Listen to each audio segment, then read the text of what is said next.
의료 대란 속에서 후보자께서는 그동안 해결하기 위해서 어떤 활동을 해 오셨는지, 어떤 노력을 기울이셨는지 여쭙겠습니다. 저는 산부인과 전문이고요. 올해 4월까지 국립중앙의료원 산부인과 난임센터장으로 했고, 진료실에서 환자랑 이야기 나누는 시간을 제일 좋아하는 천직 의사입니다. 그렇게 지난 세월 환자와 함께 우리나라 의료제도가 어떻게 되면 환자들한테 더 도움이 되게 개선될 수 있을까 나름 여러 가지 방법을 찾으면서 노력해 왔는데, 이번에 4월 1일에 대통령의 담화를 보고 이건 내가 지금 진료실에서 노력하고 있을 때가 아니구나, 정말 큰일 났구나, 이 대통령의 말도 안 되는 폭압적인 정책을 막아야겠다.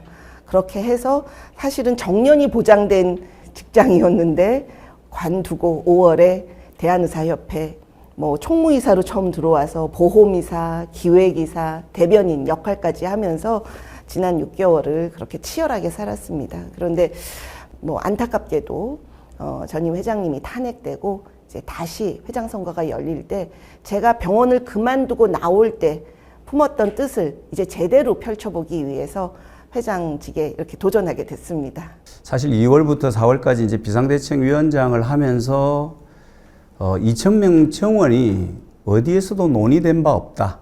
상당히 비과학적이고 비논리적인 정원 정책이라는 점을 지속해서 비판했습니다.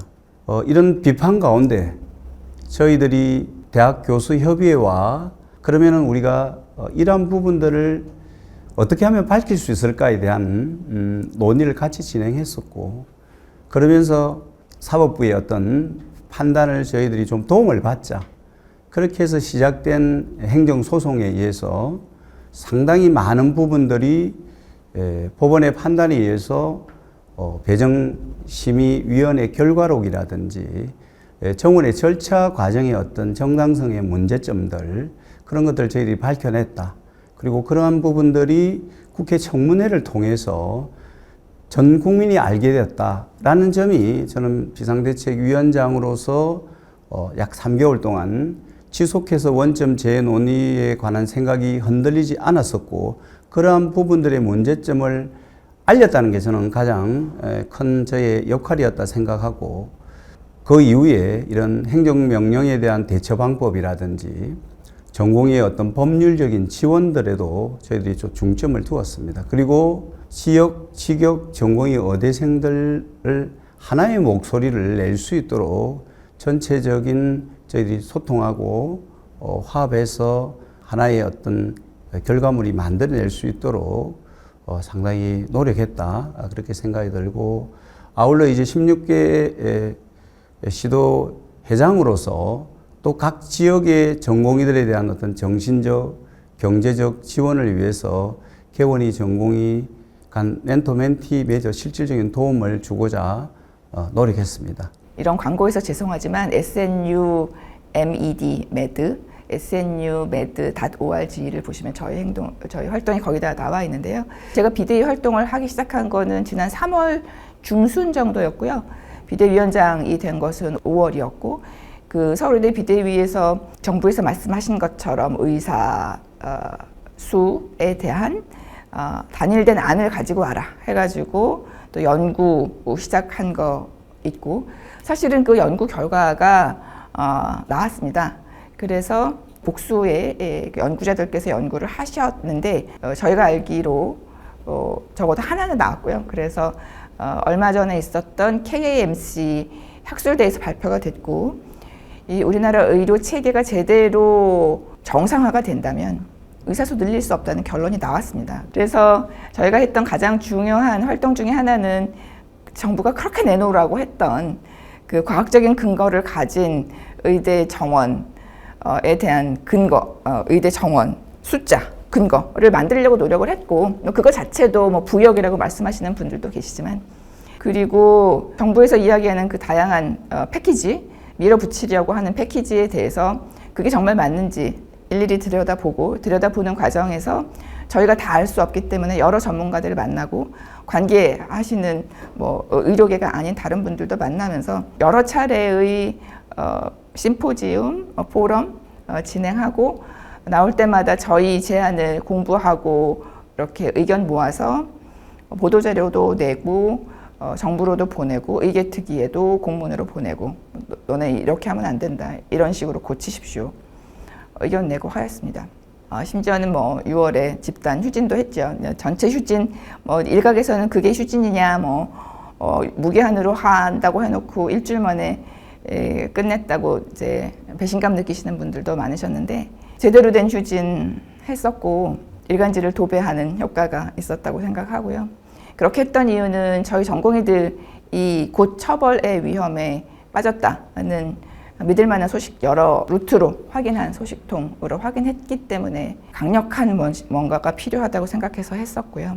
저희가 일단은 일주일의 진료를 비운 다음에 그 다음을 어떻게 연결을 할 건가 말 건가에 대해서 교수님들께 의견을 물었을 때 처음에 휴진을 직접 하거나 또는 이제 중한을 보고 있기 때문에 휴진에 동참하지 못하셨던 분들이 정말 90% 이상이 여기 동참을 하겠다고 말씀하셨지만 이걸 계속 할 것인가에 대해서는 또 한 70-80%에서 이제 중단하자.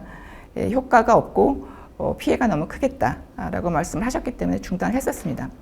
그래서 무슨 일을 했느냐라고 말씀을 하신다면 대화, 정부의 정말 여러분들과 만나서 대화했고요. 어떻게 하면 의료 시스템이 제대로 돼서 이런 문제가 더 이상은 생기지 않을 것인가에 대해서 공부하고 발표하고 정부에 제안도 했고 또 필요하다고 생각했을 때는 전 언론을 도배하며 휴진도 했었습니다. 안 그래도 이제 그런 비판들이 있어요.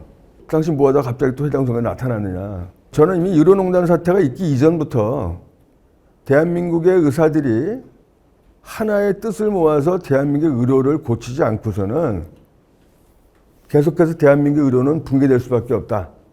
의사도 불행하지만 국민도 불행하다. 그래서 대한민국 의사들의 의견을 하나로 모아서 이 모은 의견을 가지고 정부를 상대로 우리가 선도적으로 투쟁을 해야 되기 때문에 의사들의 의견을 수렴하기 위한 포럼을 이미 저는 의료농단 사태 이전부터 했었어요. 그 포럼을 그래서 작년 2023년도 8월 달에 포럼을 발족했고요. 그 이후로 포럼의 활동을 계속하고 계속 언론 활동도 하고 계속 이 칼럼도 쓰고 글도 쓰고 있고요. 금년 2월 달에 했었던 그 의대정원 증원 저지란 비상대책위원회 언론홍보분과위원장을 하고 의협회장 후보로 나왔다가 이제 낙선되고 난 이후에도 그 포럼 활동 계속 했던 거예요, 제가. 계속 해오면서 언론에 글도 많이 쓰고 회원들로부터 의견도 듣고 회원들의 의견을 수렴해서 또 정책도 만들고 이런 역할을 쭉 해왔던 거예요. 다만 제가 시도회장이라든지 의협의 직함을 갖고 있는 공식적인 직함이 없다 보니까 제가 사람들을 이렇게 불러들여서 집회를 하거나 그런 건 안 했지만 부단히 이 의료농단 사태 있기 전부터 대한민국의 의료를 올바로 가기 위한 활동들을 쭉 해왔던 겁니다. 그건 제 글을 봐도 알 수 있고 제가 이끌고 있는 포럼을 봐도 알 수 있는 겁니다. 예, 저는 지난 의료 대란 사태가 생기고 10개월간 초기에 의료계가 전공의를 돕는 것을 굉장히 무서워했습니다. 경찰이나 수사기관에서 전공의를 도우면 처벌하겠다.